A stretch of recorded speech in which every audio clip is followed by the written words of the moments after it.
теңгеге жетіп, алдыңғы жылдың тиіс кезеңімен салыстырғанда 2 миллиард 105 миллион теңгеге артып отыр. 2021 жылы өнеркәсіп, ауыл шаруашылығы шағын жобаларды іске асыру арқылы инвестиция көлемін ұлғайту жұмыстары жалғасын табатын болады. Ауыл шаруашылығы. Өздеріңізге белгілі, аудан экономикасының басым бағыты болып табылатын ауыл шаруашылығы саласы.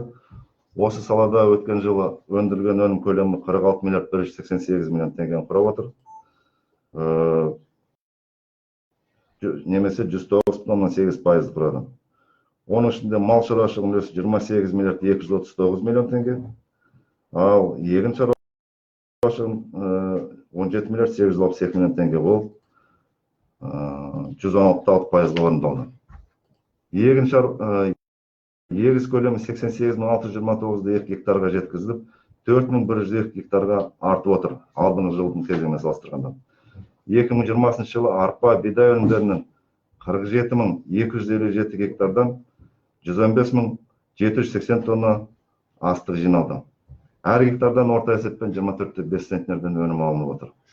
Былтырғы жылмен салыстырғанда 10,270 тоннаға артық орындалып отыр. Көкөніс, картоп, бақша дақылдарынан 19,8 мың тоннаға жуық өнім жиналды. Қарқынды баулардың көлемі 604,5 гектарға жеткізіліп, жеміс-жидектен 19,6 мың тонна, ал жүзімнен 4,700 тонна өнім алынды. 500 гектарға жаңбырлатып суару жүйесі өндіріліп отыр. Жылыжайлар қосымша 8 гектарға қосылып, жалпы көлемі 164,3 гектарды құрап отыр. Бүгінгі күні жылыжайлардың екі айналымнан жалпы 40 мың тоннаға жуық өнім өндірілді. Бір алқаптан 2 өнім алу жобаларын іске асыру жоспары ауданға қойылған меже 75 бірлік болса, жоспар 9100% орындалды.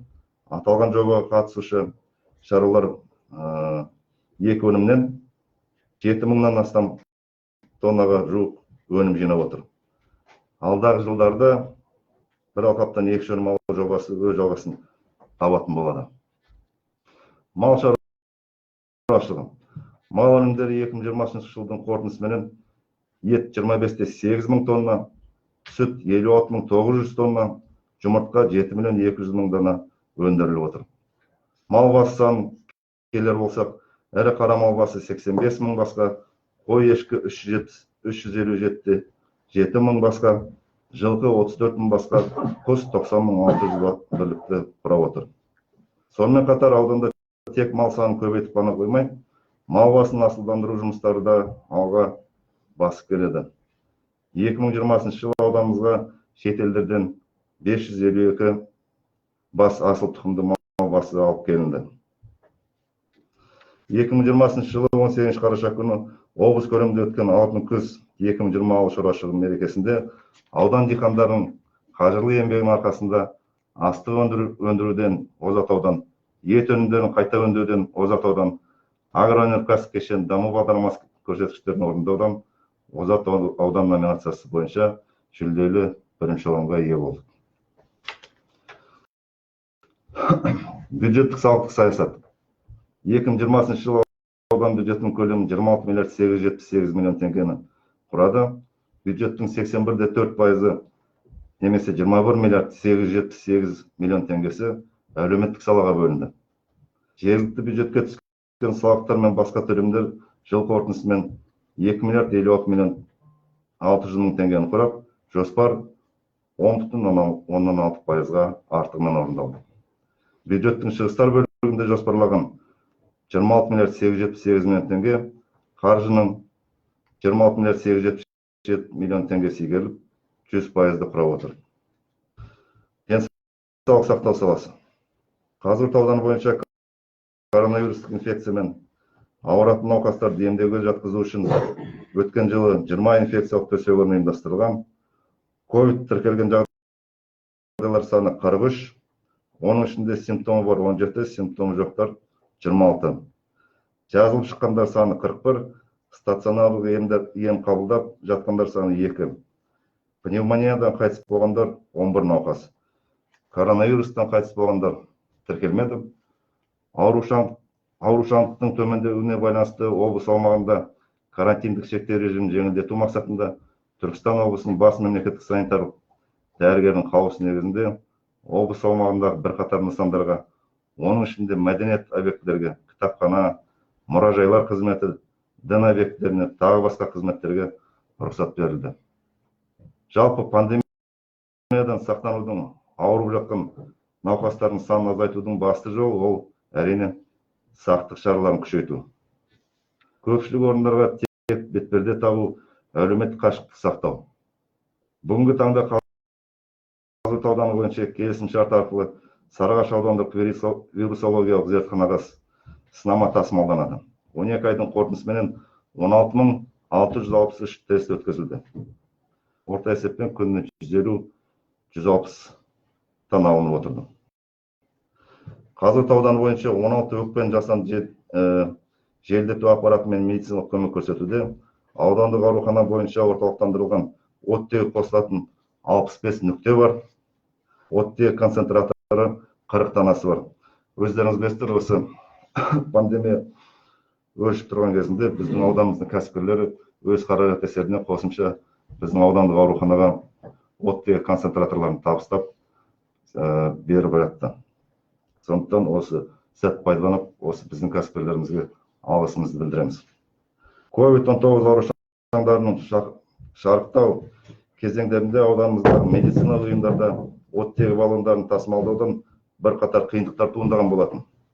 Ауданда COVID-19 симптомсыз белгілері бар науқастарға және расталған жағдаймен қатынаста болғандарды медициналық бақылау және амбулаторлық ем жүргізу үшін 21 мобильдік топ жұмыс атқарып келді. Білім беру. Жалпы білім беру саласын қолдауға өткен жылы 19 миллиард теңге бағытталған. Биылғы жылы 3 мектеп бір қосымша құрылыс нысандарының құрылысы салуға мемлекеттік бюджеттен 910 миллион теңге қаржы қаралып, қазіргі таңда Ащыбұлақ жалпы орта мектебі қосымша құрылыс пайдалануға берілді. Нәтижесінде бір қосымша құрылыс, бір 3 ауысымға өту қауіп бар мектептердің мәселесі шешіліп отыр. Жұмыспен қамтудың 2020-2021 жылдарға арналған жол картасы аясында өткен жылы Шарбұлақ және Қызылтаң мектептері күрделі жөндеуден және Ащыбұлақ, Қызылата, Бауыржан Момышұлы мектептері ағымдағы жөндеуден өткізілді. Биылғы жылы 3 нысанды күрделі жөндеуден өткізу үшін облыстық салалық басқармаларға қосымша тапсырыстар берілді. Мемлекеттік бағдарламаға сәйкес қазіргі таңда ауданымыздағы 80 мектепке дейінгі білім беру мекемелерінде 3 пен 6 жастағы арасындағы 7500 бала толығымен қамтылып, қамту деңгейі 100%-ді құрап отыр. Қазығұрт ауданында жаңа оқу жылында 68 мектепте, оның ішінде 18 мектеп штаттық режимде, 50 мектепте кезекші топтар ұйымдастырылып келді. Жалпы оқушылар саны 28.953 құрап отыр. Аудан бойынша 19-20 оқу жылын 1592 бітірушінің 89 алтын белгі иегері атанса, 54 оқушы үздік аттестатпен бітірді. Қашықтықпен оқыту форматында 1 мен 11 сыныптар аралығында жалпы аз қамтамасыз етілген отбасындағы 3056 оқушының бүгінгі таңда 347 оқушысы планшетпен, 384 оқушы компьютерлік техникамен, 2813 оқушы ноутбукпен қамтамасыз етілді. Жастар саясаты. Елімізде 2020 жыл волонтерлар жылы деп жарияланғандықтан аудандық жастар ресурстық орталық коммуналдық мемлекеттік мекемесі жанынан ерікті болу, ерлік атты еріктілер клубы құрылған болатын. Қазіргі таңда еріктілер клубында 200-ге жуық мүшелері тіркеліп, өз еріктерменен жұмыс атқарып келеді. COVID-19 пандемиясының алдын алу барысында еріктілер аудан көлемінде 40-қа жуық акциялар ұйымдастырып, жалпы 1000-ға жуық волонтерлар індеттің алдын алу, таралуын болдырмау жұмыстарына атсалысты. Қауіпті індеттің таралуына жол бермеу сақтану шараларын кеңінен насихаттап, 16800 дана медицина қорғаныс бетперделері волонтерлардың күшімен аудан тұрғындарына үлестірілді. Жағдайы төмен және көп балалы 245 отбасына азық-түлік себеттері таратылды. Халық көп шоғырланатын орындарда ақпараттандыру парақшалары таратылып, жекелеген қоғам мүшелеріне психологиялық көмектер көрсетілді.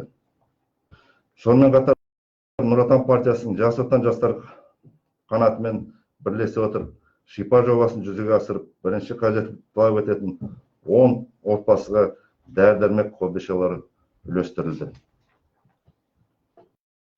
2020 жылдың 13 мамыр күні толассыз жауған жаңбырдың салдарынан Алтынтөбе, Жігерген, Сабыр Ақимов ауыл округтерінде тасқын су біршама үйлердің аулаларына шайып, үйлеріне зақым келген болатын. Білесіздер. Еріктілер тобы аталған ауыл округтерінде зақым келген үйлерде тазалық жұмыстарымен айналысып, 45 отбасыға азық-түлік себеттерін тарату жұмыстарына өз үлестерін қосты. Алтынтөбе ауыл округінде толассыз жауған жаңбыр салдарынан бір отбасы жаңа үйдің іргетасы қаланды. Сондай-ақ аудан еріктілердің бастамасымен Төле би ауданындағы отбасы үлгісіндегі балалар ауылында мерекелік көңіл күй сыйлап, демеушілер тарапынан 52 жасөспірімге қыстық аяқ киімдер, спорттық киімдер мен сыйлықтар табыс етілді. Әлеуметтік сала. Ауданда мемлекеттік және салалық бағдарламалар шеңберінде жыл басынан 3628 жаңа жұмыс орындары ашылды.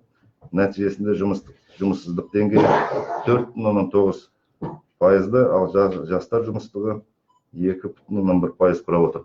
Бұл облыс бойынша дұрыс көрсеткіш, дегенмен де біз осы бағытта әлі де жұмыс атқаруымыз қажет. Нәтижелі жұмыспен қамту және жаппай кәсіпкерлікті дамытудың 2017-2021 жылдарға арналған еңбек мемлекеттік бағдарламасын іске асыруға 632 миллион теңге қаралып, 5262 адам қатысты. Оның ішінде 150 адам шағын несие, 273 адам мемлекеттік грант, 3059 адам бос және уақытша жұмыс орындарына жолданды. Атаулы әлеуметтік көмектің жаңа моделін іске асыру мақсатында Қазығұрт ауданында 2240 отбасы 871,5 миллион теңге қарастырылды. Төтенше жағдай кезінде әлеуметтік осал топтарға әлеуметтік қолдау көрсету үшін жұмысынан айырылу салдарынан табысы төмендеген 30,496 азаматқа сәуір, мамыр, шілде, тамыз айларында 2,1 миллион теңгеге әлеуметтік төлемдер берілді. 42,500 теңгеден. 10,085 азаматтарға барлығы 208 миллион теңгеге, әр адамға айына 5567 теңге көлемде өтемақы түрінде азық-түлік тұрмыстық пакеттер берілді.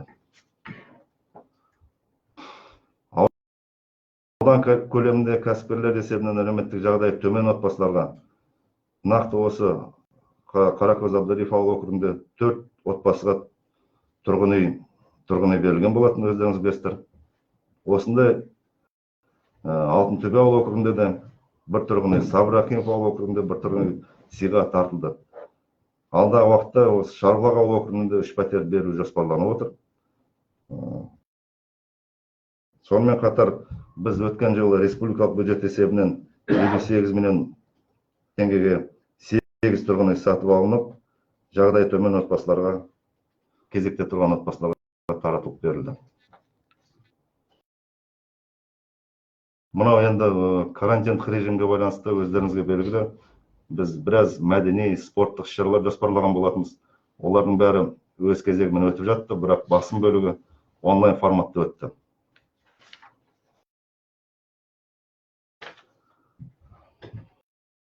Аудан тұрғындарын инфрақұрылыммен қамтамасыз ету, ауыз сумен қамту. Жалпы бүгінгі таңда ауданымыздағы 64 елді мекеннің 59 елді мекені немесе 92,2% ауыз су құбырларымен қамтылып отыр. Мынау Нұр Отан партиясының сайлауалды бағдарламасына сәйкес біз алдағы 5 жылға өз жоспарымыз құрған болатын. Бекітілген бағдарлама, осы бағдарламаға сай 25 жылға дейін толық аудандағы таза ауыз сумен қамтамасыз ету мәселесі, көгілдір отынменен қамтамасыз ету мәселесі де 100% шешім табатын болады. Бұл әр жылға бөлініп қойған жоспар. Мынау тек қана өткен жылдың өзінде 8 нысанның құрылысына 889 миллион теңге қаржы қарастырылды. Бөлінген қаржы су құбыры мүлдем жоқ 8 елді мекенге жаңа ауыз су құбырларының құрылыс жұмыстары жүргізілді. Қазіргі таңда 7 ауылдық елді мекеннің ауыз су құбырлары пайдалануға берілді. Сонымен қатар 4 елді мекеннің су құбырларына ағымдағы жөндеуге де аудандық бюджеттен 78 миллион теңге қаржы бөлініп, ол жерде жаңағы ағымдағы жөндеу жұмыстары жүргізген болатын.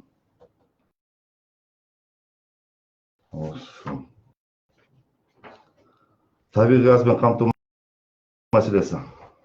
Бұл мәселеде біздің басты назарымызда қазіргі таңда біз табиғи газбенен 64 елді мекеннің 47 елді мекенін қамтамасыз газ құбырларымен қамтамасыз етіп отырмыз, немесе 73% құрап отыр. Бұл көрсеткішті де біз алдағы 1-2 жылда, яғни 2024 жылға дейін толығымен шешеміз деп отырмыз. Нақты жоспарымыз бар. Облыстық, республикалық бюджеттерден осы бағытқа тиісті қаражаттар бөлініп отыр.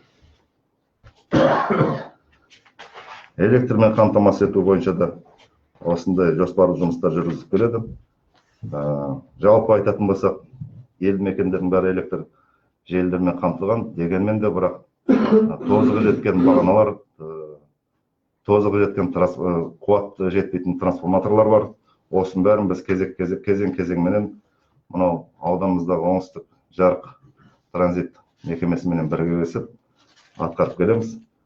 Оның үстіне осы мекеменің өздерінің инвестициялық жылда қойылып отқан инвестициялық жоспарлары бар. Жылда ауданымызға 300-400 миллион теңге қаржы инвестиция құйылып отыр.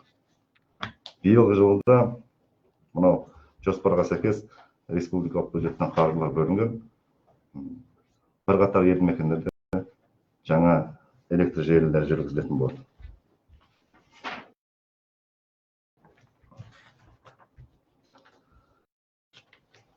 Аудандағы жолдарға келетін болсақ, аудандық маңызы бар жолдармен ішкі көшелерді біз қазіргі таңда жөндеуден өткізіп келеміз. Ішкі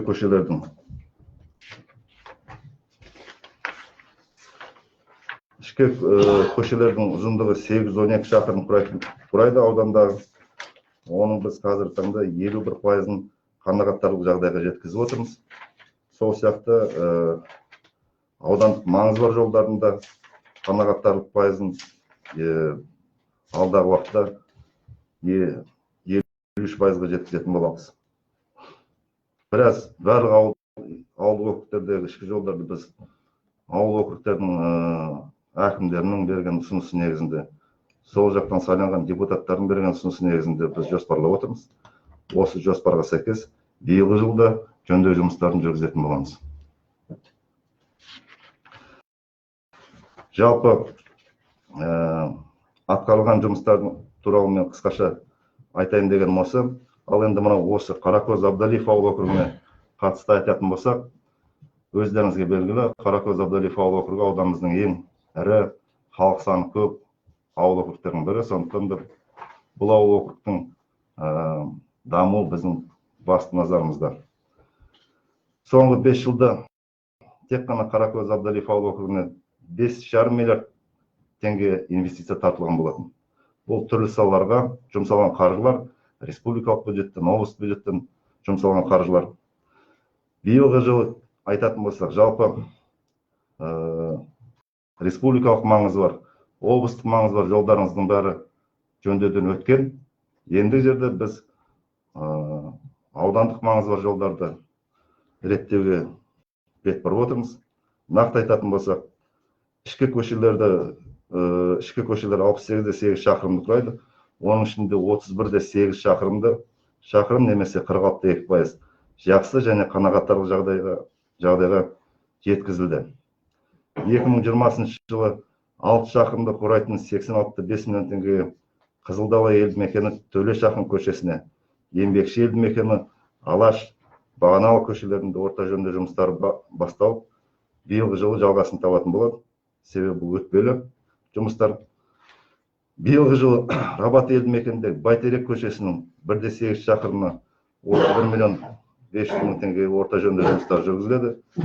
Нәтижесінде жақсы және қанағаттанарлық жағдайда жеткізілген ішкі көшелердің үлесі 57,3%-ға жеткізілетін болады. Қалған 29 шақырым құрайтын ауыл округ осы мынау ұсынысына байланысты біз жоспарлы түрде атқаратын боламыз. Ауыз сумен қамтамасыз ету бойынша 2021 жылы 222,3 миллион теңге Амангелді елді мекеніндегі ауыз су құбырын қайта құру жұмыстары бастауын алып, алдағы бір-екі жылда аяқталатын болады. Рабат елді мекеніндегі Рабат Атбұлақ жол қиылысындағы ауыз су құбыры 1,7 миллион теңге ағымдағы жөндеу жұмыстарынан жүргізіледі. Ақбұра-бұлақ көзінен келетін ауыз суға су қоймасын салу құрылысына жобалық сметалық құжаттамасы әзірлеуге 10 миллион теңге бағана ауылдың әкімі айтып кетті. Біз жоспарлап отырмыз. Осы нәтижесінде біздің жоспарымыз бойынша ауыл тұрғындарын 100% ауыз сумен қамтамасыз етуді жоспарлап отырмыз. Табиғи газ. Қаракөз Абдалиев ауыл округінде 4 елді мекен Рабат, Атбұлақ, Жаңаталап, Қыдырманбетұлы елді мекендердің 1297 тұрғыны табиғи газбен қамтамасыз етілген. 21 жылы Рабат елді мекенінде Байтерек 2 көшесінің ішкі орамдық газбен қамтамасыз ету жобалық сметалық құжаттамалары әзірленуде. Келесі жылы құрылыс жұмыстары жүргізу жоспарлануда. Атбұлақ елді мекенінде Умбеталиев, Қаппаров, Жүнісбек ата көшелерінің ішкі орамды газбен қамтамасыз етуге осы былтыр жобалық сметалық құжаттамалар қорытындысы алынды. Биылғы жылы іске асыру үшін ауыл ел бесік жобасына ұсынылып отыр. Амангелді, Еңбекші, Қызылдала елді мекендер кезең-кезеңменен алдағы жылдары жұмыстар басталатын болады, табиғи газбен қамтамасыз ету бойынша. Электр мәселесі. 2021 жылы Рабат елді мекенінде жаңадан түскен Болашақ және Байтерек көшелерін электрмен жабдықтау құрылысына 136,9 миллион теңге қаржы қаралды. Жыл соңына пайдалануға берілетін болады. Мынау біраз жылдан бері көтеріліп жүрген мәселе осы Рабат елді мекеніндегі 200 орындық Патшайым Тажбаев мектебінің құрылысына біз жобалық сметалық құжаттамаларын бәрін әзірлеп облысқа ұсынып қойғанбыз. Биылғы жылы осы мектептің құрылысы басталады деген жоспарымызда бар. Сонымен қатар Еңбекші елді мекеніндегі 100 орындық Еңбекші мектебінің құрылысында жүргізу үшін біз тиісті құжаттарын әзірлеп бергенбіз. Ол да салалық басқармаларға беріліп қойды. Ағын су, мынау ауыл шаруашылығы мақсатындағы суармалы жерлерді ұлғайту және тұрғындардың үйіргелі жерлерін ағын сумен қамтамасыз ету үшін мынау Рабат су қоймасын биылғы жылы күрделі жөндеуден өткізгелі отырмыз. Оған республикалық бюджеттен 130